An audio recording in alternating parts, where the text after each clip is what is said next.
Para moderar esse painel, eu gostaria de convidar a Mariana Oiticica, que é sócia do BTG Pactual, e vamos ter a participação de Guido Vil, gestor de portfólio do Goldman Sachs. Um bom painel. Oscar Young também participará do painel.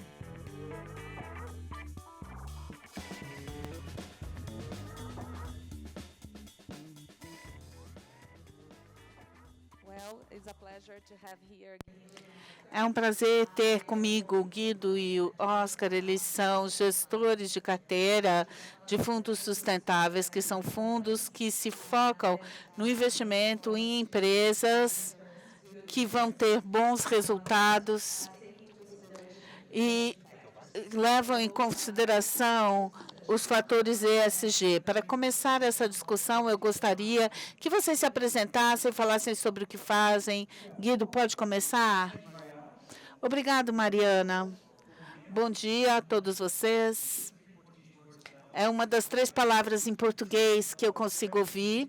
Por favor, tenham paciência comigo no inglês. É um prazer estar aqui e ver essa sala cheia de pessoas. O meu objetivo hoje é compartilhar algumas das características e tendências que a gente vê no investimento sustentável. Quero que vocês fiquem mais entusiasmados na alocação de fundos sustentáveis no equity. Eu sou interessado nisso por questões pessoais. Eu vivo na Holanda e estamos abaixo do nível do mar. Se o aquecimento global continuar como está, a minha casa vai virar uma piscina.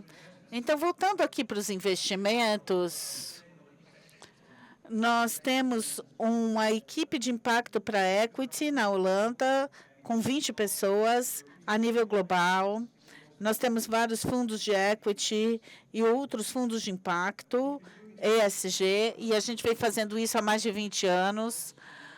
O nosso fundo flagship já tem mais de 20 anos, e eu acho que a sustentabilidade é um assunto muito importante na Holanda e no mundo também. Eu acho que a gente vem crescendo o interesse nos últimos 33 anos. E esse interesse continua lá, porque trata-se de combinar a sustentabilidade com diferentes níveis de retorno. Se você não tiver o desempenho em comparação ao benchmark, esses investidores não vão querer investir ali. Então, você tem que se focar no uso e na sustentabilidade para você ter uma possibilidade de identificar os vencedores de longo prazo, e você pode se qualificar. Queremos o que está ali focado na qualidade, empresas de qualidade com números, questões financeiras bem fortes, crescimento, e a sustentabilidade é uma extensão dessa mentalidade. Nós gostamos de empresas que têm equipes que se focam não só nos resultados, mas que estão pensando, quando a gente pensa nas decisões estratégicas da empresa, nos investimentos, como ainda vou ter sucesso em 5 anos, 10 anos. E eu acho que a maneira de fazer isso é levar em consideração as oportunidades e riscos de ESG. Especialmente do lado do risco, a gente já ouviu alguns exemplos dos impactos financeiros que podem acontecer se a gente não tiver uma boa gestão. Todo mundo viu o que aconteceu com a BP, né? A empresa de petróleo. Eles tiveram aquele derramamento de óleo no México e caiu vertiginosamente. Muitas pessoas vão dizer, foi má sorte. Mas para nós não foi uma grande surpresa, porque a gente já via essa tendência. A BP já tinha tido um número de acidentes menores no México, no Alasca, que nos mostrou no Texas que a empresa tinha políticas ambientais. Isso nos mostrava que havia políticas ambientais, mas eles não eram muito sérios com relação a isso. E esse problema com a BB e essa queda de 40% não foi só 2 meses depois do acidente. Às vezes o mercado super reage ou reage de menos, né? Às vezes a gente tem isso, mas no caso da BP, nos próximos 6 anos após o acidente, eles continuaram a ter um desempenho bem menor do que a Exxon, do que a Shell e outros. Esse tipo de questão exige uma grande gestão por parte da empresa para levar a empresa de volta para onde ela estava e também para conseguir o dinheiro necessário para pagar pelos danos. Então, é preciso nos focar em evitar esses riscos de ESG. Então, essa é uma postura, mas é claro, como investidores sustentáveis, nós também queremos entender e prever quais empresas conseguem lucrar com as tendências sustentáveis e para que seja sustentável para a sociedade. E se a gente olhar as tendências de ESG, é claro, energia limpa, mas a gente olha energia limpa há muito tempo, nós investidores. E se a gente olhar a energia, o setor de energia solar, temos um número crescente de empresas, inclusive algumas marcas que estão presentes nas nossas casas, mas como acionistas era terrível, porque a gente não conseguia encontrar formas estruturadas de ganhar dinheiro em cima disso. Acho que a energia limpa é uma área onde a gente viu uma mudança muito drástica, alavancado por uma mudança drástica na forma de pensar sobre energia.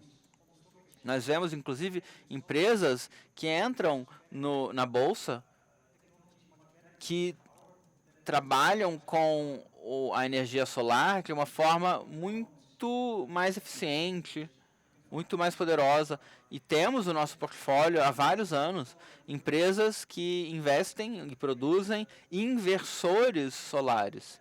Ou seja, que trazem a energia elétrica do painel para a rede.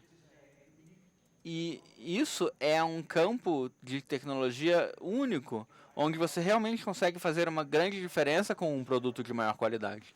E isso, então, se torna muito bom para os acionistas.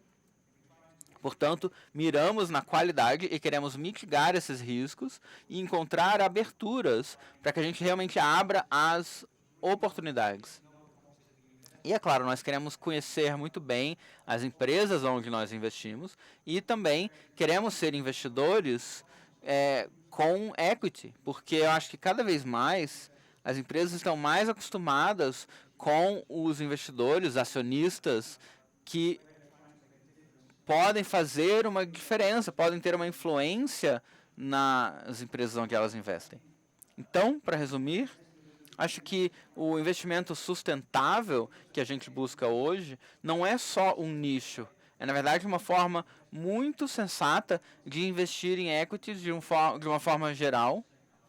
E talvez a gente consiga salvar a minha casa. E você, Oscar? Você também é um gestor de equities. Onde você vê isso? Com certeza. Isso começou cerca de 25 anos atrás, em Londres. A empresa foi fundada em 98 e desde então nós temos investido todos os nossos recursos para identificar boas oportunidades de investimento.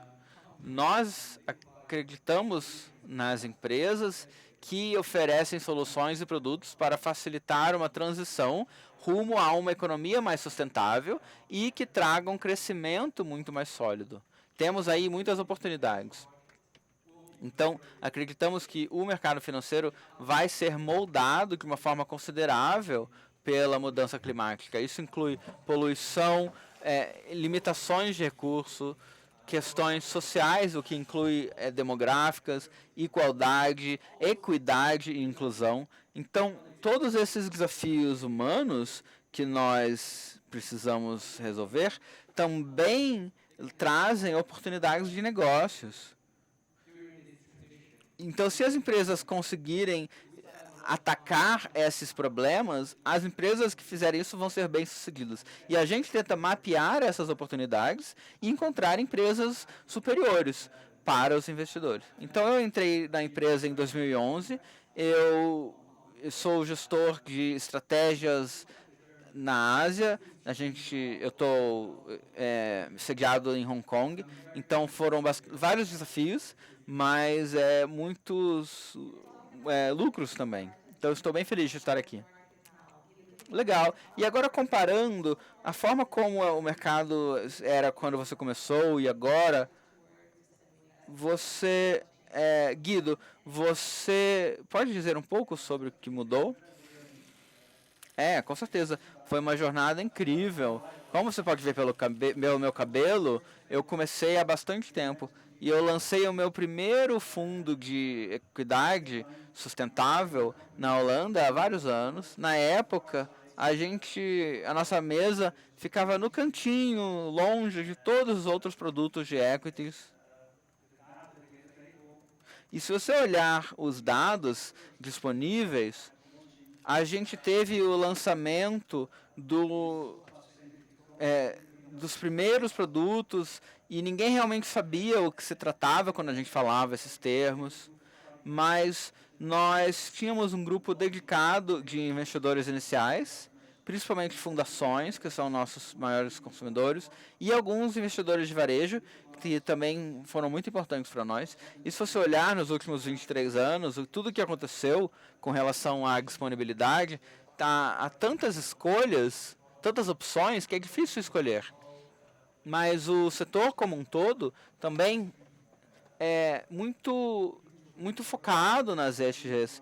E a indústria está com cada vez mais voz, as regulações estão entrando, o que de uma forma é bom, porque dá mais enfoque no ESG. E eu acho que principalmente na Europa, as regulações às vezes são meio sufocantes, mas tem sido ótimo. E olhando os investidores, nós vemos realmente uma transição. Eu vejo que mudou. Os investidores no noroeste da Europa agora são muito mais amplos no mundo. Legal. E o que é que alavancou? O que é que impulsionou esse crescimento em investimentos sustentáveis? Olha, como você pode ver, ele é da Europa e eu do Reino Unido. Com certeza, a Europa tem seguido na frente dos outros mercados. E os investidores institucionais já incorporaram o investimento sustentável nos seus portfólios a longo prazo. Então, é um mercado bem maduro. Eles têm uma compreensão bem profunda de o que eles buscam. E nós vemos um impulso muito forte na Ásia também. Principalmente os sovereign funds. Eles têm uma prerrogativa ecológica. Então, nessa perspectiva, nós vemos um interesse bem forte nos locais mais desenvolvidos da Ásia, como o Japão, a Austrália e a China também, de certa forma. E o interesse está lá e temos bastante presença nos Estados Unidos também. E realmente temos visto muito foco nas políticas em ESG ultimamente. É muito interessante porque nós vemos que os donos entendem que os investimentos sustentáveis são a solução para o futuro. Legal. E como é que você identifica as equipes que são as oportunidades-chave? Quais são para os fundos e para os seus clientes? Bem, se eu olhar no sentido global, nós tentamos ter uma abordagem baseada no núcleo sustentável. Nós seguimos temas sustentáveis que estão crescendo muito mais rápido do que a média, graças às regulações, à mudança climática e às vezes programas fiscais. Um que é bem indiscutível é a energia limpa, que tem estado nos holofotes ultimamente e continuará. E os combustíveis fósseis, ano passado, uma regulação sobre saúde em 2021. Alguns dos grandes nomes de energia estão presentes também, atuando nessa área, e programas de investimento públicos, como nós vemos na Europa, no Reino Unido e também na China, podem impulsionar esse tipo de desenvolvimento. A atenção à saúde sustentável também é um que está em alta, e na maior parte dos países do mundo, as sociedades estão envelhecendo, as pessoas estão ficando mais idosas, e, em geral, o custo com a manutenção da saúde das pessoas tem aumentado. Então, no tema de saúde sustentável, nós procuramos trabalhar com empresas que têm abordagens inovativas para reduzir o custo de saúde. E eu acho que o último que eu gostaria de citar, que também recebe bastante atenção, é a economia circular. E aí, novamente, nós vemos cada vez mais regulações sendo implementadas para definir a forma como isso se dá, cada vez mais reciclagem. Então, uma das ações do nosso portfólio é um líder de mercado nas máquinas de venda automática. E eles geralmente esperam a regulação entrar em vigor no país, e aí quando isso acontece, eles entram nesse país como fornecedor. Então é um mercado bem importante. Acho que o que nós temos visto é que a sociedade humana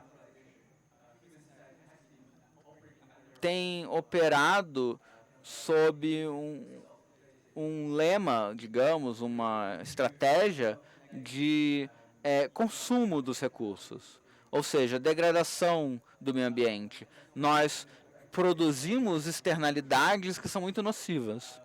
Isso não é sustentável. E o que nós temos visto é que, nas últimas décadas, a tecnologia tem estado à frente de todos os desafios e também das oportunidades. Por exemplo, plásticos. Desde que o plástico foi inventado, ele foi muito altamente usado, porque ele é leve, ele é barato, mas ele também causa problemas ambientais. Por outro lado, a inovação e tecnologia podem nos ajudar a desenvolver novos materiais, soluções como reciclar, substituir os produtos atuais. Então, nós temos aí algumas soluções, e o que nós queremos capturar são os modelos de negócios vencedores. E durante esse processo, nós vemos um crescimento muito mais alto. Essas empresas têm modelos de negócio e poder de precificação maior, e elas conseguem aproveitar essa transição. Então, nos últimos 10 anos, eu tenho visto, principalmente no contexto da Ásia, que o mundo onde se pode investir tem crescido cada vez mais. Antigamente, quando eu comecei, a regra do jogo era bem rigorosa, bem rígida. Os insumos eram rígidos.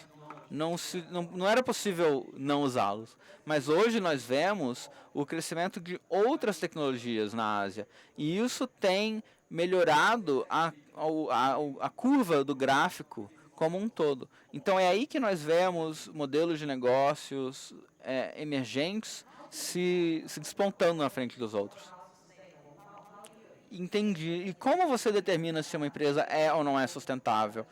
Você citou os números, as cifras ESG, vamos falar sobre isso depois, mas quais outras formas? Vocês dois, por favor. Com certeza, é uma área bem interessante. Isso foi e tem sido a nossa chave nos últimos 25 anos. O que nós decidimos que é ou não é sustentável? E nos últimos anos nós temos trabalhado com reguladores também E deixando isso de lado e focando só na nossa filosofia, nós buscamos empresas com modelos de negócios sustentáveis. Então, como eu disse, são empresas que pensam no futuro a longo prazo, que pensam no sucesso a longo prazo e que, portanto, cuidam dos recursos mundiais a longo prazo. Então, esses modelos de negócios, na nossa opinião, possuem 3 elementos. Gostamos que as empresas ofereçam soluções sustentáveis, como eu discuti, que isso inclui temas e produtos que possam ajudar com os desafios de sustentabilidade. E nós vemos um alinhamento bem próximo das metas da ONU. Isso não é o portfólio inteiro ainda. Isso é uma seara onde a empresa pode ter ganhos muito grandes. E as empresas precisam realmente gerir os riscos de ESG e evitar riscos grandes para se tornarem gestores da ecologia mundial. Então, elas precisam demonstrar um comportamento sustentável. Isso também é muito material do ponto de vista financeiro. E também, isso também é chave para todas as ações do portfólio, a empresa precisa ter e sustentar uma vantagem competitiva, um diferencial. Ela precisa ter uma margem de vantagem sobre os concorrentes. Precisa criar motivação para que os clientes comprem seus produtos a longo prazo. E eu acho que é assim que definimos a sustentabilidade e o sucesso financeiro, para garantir que o mundo continue sendo um lugar bem legal para se morar. E você, Oscar? Bem, nos últimos 25 anos, como um gestor de ativos especializado, o que nós tentamos fazer é mapear as oportunidades e identificar os vencedores a médio e longo prazo. E com as ofertas que nós temos, nós trazemos um sistema de classificação semântico social também. Então, nós te damos um campo de caça para você buscar ideias de investimento. E, ao mesmo tempo, também temos o que nós chamamos de a infraestrutura de terras sustentáveis, terreno sustentável. Então, o jogo é tentar identificar tanto as oportunidades quanto os riscos. Então, para te dar uma resposta simples, é isso que eu diria. E alguns investidores sustentáveis, principalmente pensando em ESG, decidem reduzir seu investimento em empresas de altas emissões e investir esses valores em empresas com baixas emissões. Isso tem um impacto no seu portfólio? Bem, para início, quando a gente só olha as emissões de carbono brutas, é uma visão muito simplista. Você precisa levar em consideração o volume de emissões que foi evitado por causa das práticas de cada empresa. Porque, caso contrário, nós temos um portfólio de energia renovável somente. Então, temos que olhar as empresas industriais. Muitas delas são subestimadas nesse processo. Porque, por um lado, durante o processo de produção, elas emitem CO2. Mas os produtos e serviços dessas empresas, na verdade, ajudam os consumidores e clientes finais a evitarem emissões. Então, precisamos ter uma visão mais mundial, mais holística, para entendermos de onde vem, quais são as fontes das emissões. Então, acho que essa é a abordagem para responder essa pergunta. Legal. E, Guido, você citou os dados ESG. Eu gostaria de seguir adiante com essa discussão, porque os bons investimentos vêm com bons dados. E hoje nós temos muitos dados ESG. Então, como você escolhe? O que entra em consideração? Sim, isso é um assunto muito importante para a gente. E quero concordar com o meu colega Oscar aqui, porque, no fim das contas, você precisa processar os dados e fazer a sua própria análise fundamental para encontrar as ações que têm bom potencial. Dito isso, o crescimento e a qualidade dos dados ESG tem crescido drasticamente nos últimos 20 a 25 anos. Temos 2 líderes claros mundiais com dados de emissões e eles têm uma cobertura bem ampla, o que é ótimo. E, ao mesmo tempo, nós vemos correlação entre os conjuntos de dados, ainda mantendo um nível bem baixo. Então, nós precisamos fazer muito trabalho de chão mesmo para descobrir. Então, quando a gente olha os dados numéricos, na verdade, o que nós queremos ver são os dados subjacentes a eles, para entender os aspectos fundamentais. Então, é bom termos alguns fornecedores especializados e alguns genéricos, generalizados. Porque, quando olhamos os dados, são dados retroativos, porque são baseados nos relatórios de cada empresa. Então, nós olhamos muitos relatórios anuais no último trimestre e, geralmente, esses relatórios dizem muito sobre o que aconteceu em 2022. Então, nós não queremos ficar olhando no retrovisor o tempo todo. Queremos ver ou mapear qual pode ser o impacto no futuro. Então, nessa conversa que nós temos com as equipes de gestão, seguimos bastante, mas também temos conversas com os fornecedores. Por exemplo, trabalhamos com uma empresa chamada True Value Labs, e, em vez de se basearem nos relatórios e questionários das empresas, eles olham as mídias online, não só os jornais. Eles, na verdade, têm milhões de canais online mundiais ao redor do mundo e eles só olham tendências. Então, eles estabelecem uma régua base para cada empresa e, às vezes, o ciclo de notícias de uma empresa aumenta algo. Isso é um gatilho. Pode ser bom ou ruim, ainda não sabemos, mas demonstra que alguma coisa está acontecendo com essa empresa. E nós vemos que isso é uma forma mais rápida, mais ágil, de ver o possível impacto que uma empresa pode sentir. E uma vez que isso é feito, assim como o Oscar citou, nós também construímos uma ferramenta corporativa que inclui muitos desses pontos de dados e tenta avaliar o score de uma empresa face a seus pares e identificar quais empresas podem ser as vencedoras e quais estão para trás do jogo.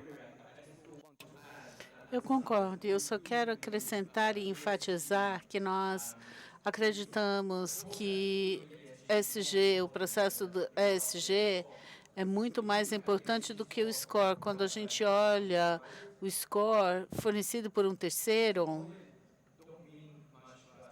isso muitas vezes não significa muita coisa para nós, porque já estamos olhando para a nossa própria análise feita in-house, feita dentro da nossa empresa. E a beleza é que durante o processo de análise de ESG, nós temos a oportunidade de ganhar um entendimento maior da empresa, do ponto de vista da empresa. E isso é uma ferramenta muito poderosa, especialmente no contexto do mercado em desenvolvimento. A gente sempre vê essa situação onde a gente está comparando nada com nada. Então, esse engajamento acrescenta mais uma camada de entendimento. Você precisa falar com a empresa, entender o que eles estão fazendo ali na coxia, como esses processos e tudo mais estão acontecendo. De outra forma, eles não entendem esses riscos relevantes de ESG que estão correndo. E, através desse engajamento, como que eles podem se sair melhor? Qual é a melhor prática dos pares? Né? O que é mais importante para o negócio deles? Qual é a atitude frente à sua sugestão? Eles aceitam, eles pensam a respeito. Tudo isso acrescenta valor à nossa pesquisa para a gente ver qual é a qualidade da empresa. Então, vocês se engajam, sim, a gente vê muita diferença do que a gente via 30 anos atrás. A gente se engaja com a empresa, com gestores. Às vezes, eles nos apontam para o setor de sustentabilidade da empresa, o compliance, e aí eles dão a resposta certa, mas a gente quer saber se a gestão sênior está ciente, se eles estão engajados, se eles estão querendo melhorar o negócio. O CEO e os executivos sêniores. Isso. Oscar, será que você pode dar uma visão geral da diferença entre uma empresa sustentável e uma de impacto? Ou se você não quiser falar isso, qual é a diferença, no fundo, do artigo A e artigo 9? Bom, agora nós temos essas etiquetas de investimento, ESG e etc. É bem confuso esses conceitos. Se a gente perguntar para alguém aqui, eles vão dar milhares de respostas diferentes. Mas eu posso falar sobre o que a gente acha que é uma empresa de impacto. O ponto inicial para nós, realmente, é tentar gerar o desempenho. E acreditamos que empresas que oferecem soluções e estão tentando transicionar para essa economia mais sustentável, ganham pontos. Nós tentamos investir nessas empresas que são vencedoras nessa transição e que tendem a produzir um impacto positivo, ambiental, social, etc. Então, o ponto inicial e o objetivo é diferente para eles, mas para nós qual é esse desempenho. Quando a gente fala sobre investimento, vemos muitas pessoas pensarem no investimento de impacto como fazer coisas boas, mas é muito mais do que isso. E esses objetivos sustentáveis, vocês pensam nisso na hora dos investimentos? A gente acha que os ODS são uma ferramenta muito importante. Essa foi a primeira maneira pela qual as empresas e os reguladores puderam falar a mesma língua. Então, a gente usa esse fato de que as empresas querem mostrar como seus produtos e serviços contribuem para o ESG. Nós não temos uma carteira que vai otimizar o seu ESG. Nos nossos processos fundamentais, nós tentamos identificar quais são as empresas que estão ligadas a certas instituições ou certos tópicos ou temas como energia limpa. Isso é forte para nós. Então, a gente tenta entender isso. Se o mundo estiver sendo sério na resolução desses problemas, e, de certa forma, muitos são sérios, a gente quer alocar os fundos para essas empresas. Esses bolsões da economia global, isso é uma coisa muito forte do ponto de vista da perspectiva do investidor também. Eu acho que o nosso foco vem sendo encontrar empresas que estão ajudando a tratar desses desafios. Então, há um alinhamento natural com os ODS. Alguns começaram só em 2015. A gente começou muito antes que isso. Os ODS são bastante amplos, há 17 categorias. Algumas dessas categorias não são do setor privado, são governamentais, objetivos para os governos. Quando a gente pensa no nosso alinhamento com os ODS, com nossos produtos, isso é bem próximo, então a gente pode reportar esses ODS. Isso são os resultados das nossas decisões, muito mais do que alavancadores. No geral, nós temos um grande alinhamento do ponto de vista de receita. Então, essas estratégias de equity 50% tem um alinhamento com exposição de 50% e exposição aos ODS. Em termos de receitas e lucros, eu quero começar com você, mas depois eu quero ouvir do Guido também. Se a gente diminuísse o mundo dos investimentos e dissesse que a gente só iria investir em empresas sustentáveis, você estaria abrindo mão de retornos possíveis ou, na verdade, não? A resposta mais simples é não. Na verdade, não, mas eu vou explicar. O ponto inicial aqui é que a gente tem essa filosofia de investimento, que é identificar as empresas que estão se beneficiando da transição. Elas experienciam um crescimento maior, eles têm um crescimento melhor modelado, eles têm um desempenho melhor e são mais resistentes a vicissitudes. O outro ponto do foco e de identificar com essas questões é a questão do desempenho que está alinhado com o nosso. A gente ser especialista em determinados submercados permite que a gente tenha um entendimento e uma liderança. Você consegue identificar o vencedor com um maior sucesso. Eu concordo muito com o que ele disse. E eu também acredito que, ao usar a sustentabilidade para a gente focar, em vez de limitar, mas focar é uma maneira da gente ter melhores resultados. Eu venho fazendo isso há 20 anos. Muitas vezes as nossas empresas têm um desempenho melhor que outras no mesmo índice. Eles têm esse desempenho melhor porque eles têm essa abordagem de longo prazo. E também me parece que quando a gente tem essa abordagem sustentável, na essência, você está limitando manobras.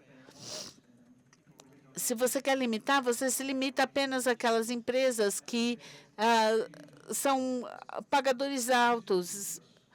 Você reduz o seu universo. A gente está tentando fazer isso, mas de um outro ponto de vista, reduzir, olhando para as empresas mais bem-sucedidas. Voltando à questão do engajamento, vocês falaram que engajamento é uma maneira de trabalhar com as empresas. E os investidores? Vocês também educam os investidores? A Europa entrou nessa questão dos investimentos sustentáveis. A América Latina está chegando lá, mas ainda não está lá. Vocês também fazem esse tipo de trabalho com os investidores, mostrando as vantagens, as tendências de mercado? Nós sempre estamos muito interessados em evangelizar, né?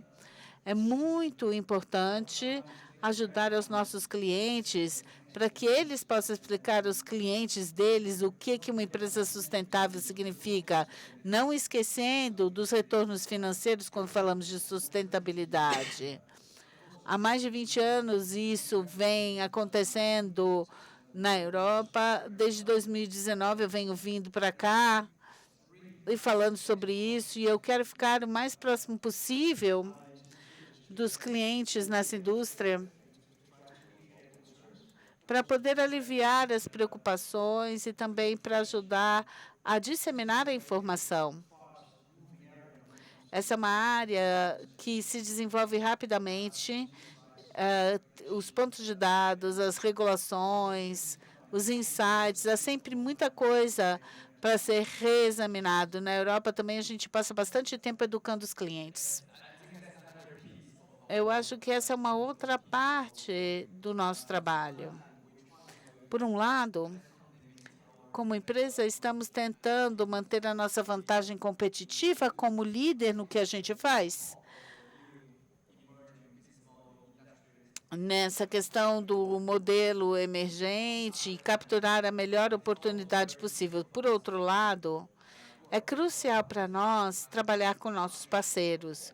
Então, nós temos essa abordagem de parceria com diferentes partes interessadas. Clientes, investidores são uma parte muito importante. A gente quer ser a liderança, mas não só empurrar produtos. Então, por um lado, trabalhar com os clientes de potenciais investidores para que eles entendam o cenário, qual é o futuro, qual é a previsão.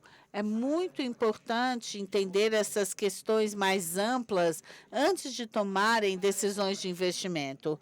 Uma vez que essas perguntas mais amplas tenham sido respondidas, aí podemos falar sobre produtos diretamente. Eu acho que essa é a nossa abordagem a tudo isso. Bom, voltando aos temas, vocês mencionaram a economia circular, os painéis solares, a energia renovável, esse tipo de coisa. Se vocês pudessem me dar um exemplo de um bom investimento, uma boa escolha de investimento que vocês fizeram, para a gente ter um exemplo para o nosso público, ou um exemplo ruim, uma coisa que vocês não voltariam a fazer, com certeza. Bom, para nós, por razões de compliance, eu não posso falar sobre ações específicas, mas eu posso falar sobre uma indústria.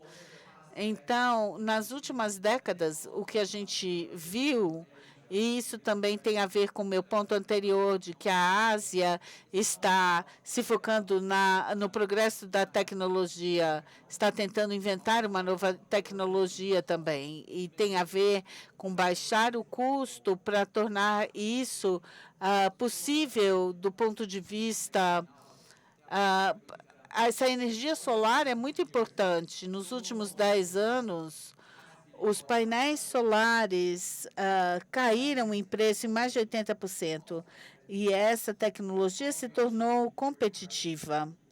É assim que conseguimos combater a energia gerada pelo carvão. O custo caiu dramaticamente, alavancado pela pesquisa e desenvolvimento e também pelas inovações na manufatura e processamento. Então, nós temos os veículos elétricos crescendo muito na China e na Ásia. Sempre haverá novas tecnologias para nós, para que a gente possa resolver os nossos desafios de sustentabilidade. Para nós é importante identificar essas tecnologias o mais cedo possível e entender quais seriam os envolvimentos dessa tecnologia, qual seria a aplicação para o mercado final. E, além disso, a política é muito importante, especialmente quando a gente fala sobre energia renovável. Esse é um outro ponto que a gente tem que lembrar. A preferência do consumidor para mudança. A gente tem que ter uma visão holística e moderna para encontrar algo que tenha apelo para os clientes. E os desafios dos investimentos sustentáveis. Você pode falar um pouco mais sobre isso? Eu acho que a ambição do investimento sustentável é grande. E na Goldman Sachs, a gente assina embaixo de tudo isso. A gente tenta ter uma posição de liderança. Como empresa, estamos tentando diminuir o impacto no mundo, reduzindo a nossa pegada de carbono, uso de recursos, investido em empresas em comunidades menos favorecidas, para diminuir o nosso impacto. Se você abraçar essa causa, esse desafio,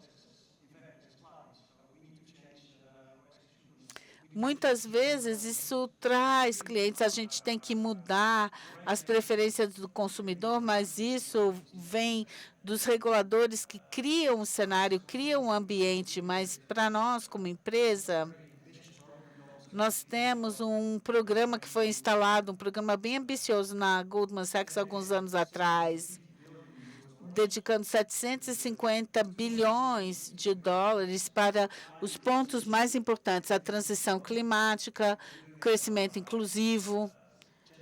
Estamos fazendo isso, trazendo uma parte dos nossos ativos, mas também trazendo ativos de clientes para esses produtos cibernéticos e outros investimentos. Esse tipo de número pode mudar as coisas e ajudar significativamente a mudar as coisas. E os desafios para você? Bom, os desafios, como eu já disse, acho que muitos dos desafios são... É uma coisa que a gente tem consciência globalmente do ponto de vista geral, né? A poluição, a mudança climática, os desafios sociais, que eu já mencionei, mas também desafios que têm uma visão altamente polarizada e que a gente não necessariamente concorda. Eu acho que nessas áreas precisamos prestar mais atenção. Do nosso ponto de vista, é muito importante ter essa visão mais holística, definindo não só uma discussão ferrenha em determinadas áreas, mas tentando capturar a tendência que não alcançou consenso, que não conseguiu um grande número de votos ou de acordos. Eu acho que um dos maiores desafios na Ásia é que a gente tem metade da população mundial. E isso é bem problemático, especialmente quando a gente olha as coisas do ponto de vista per capita. Conseguir que todas as pessoas tenham acesso às coisas mais básicas pode ser difícil, né? Um céu azul, um ar limpo, água potável. Na Ásia, é tentar lidar com esses desafios bem básicos. Do outro lado, nós temos essa população que está envelhecendo rápido. Questões e desafios de igualdade, de diversidade. As pessoas têm que ter acesso à educação financeira, à saúde, à educação. Todos esses desafios que nós acreditamos que haja negócios que têm a possibilidade de oferecer soluções que nos ajudem a lidar com tudo isso. Foi uma excelente discussão. Eu espero que vocês tenham aproveitado também. Muito obrigado por estarem aqui comigo.